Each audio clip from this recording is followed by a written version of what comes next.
സ്വർണം കട്ടു അരപ്പ, സ്വർണം കട്ടു അരപ്പ.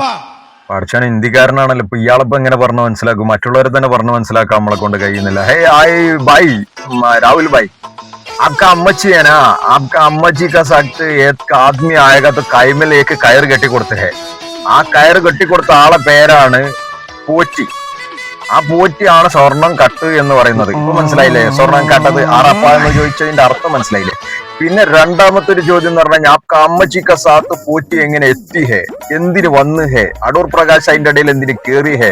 ചോദ്യങ്ങൾ ബാക്കിയാണ്. ഇതൊക്കെ കൂടി ചോദിച്ചിട്ട് പോയി അമ്മച്ചിനോട് ചോദിക്കണം. സോണിയാജി ആ ജൂയിനോട് പോയി ചോദിക്കണം. നമുക്ക് ഇത്രയൊക്കെ എന്തി അറിയുള്ളൂ, അതുകൊണ്ട് നമുക്ക് ഇങ്ങനൊക്കെ പറഞ്ഞുതരാൻ പറ്റുള്ളൂ.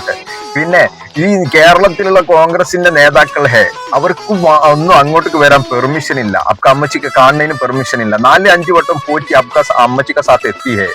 ഇതെങ്ങനെയെന്നല്ല നമുക്ക് ഉത്തരം വേണ്ടേ? അപ്പൊ മോൻ ഈ ചോദ്യങ്ങള് ഒന്ന് തിരിച്ചു പോയി കൊണ്ട് അമ്മച്ചിനോട് ചോദിക്കണം. അമ്മച്ചി സ്വർണം കാട്ടത് ആറപ്പ. അപ്പൊ അമ്മച്ചി പറഞ്ഞുതരും, മോനെ ഈ ചോദ്യം ഇനി മോൻ ചോദിക്കരുത്, കാരണം ഞാൻ പെട്ട് കിടക്കാന്ന് പറയും. खत्म, bye bye, ta-ta, goodbye, गया.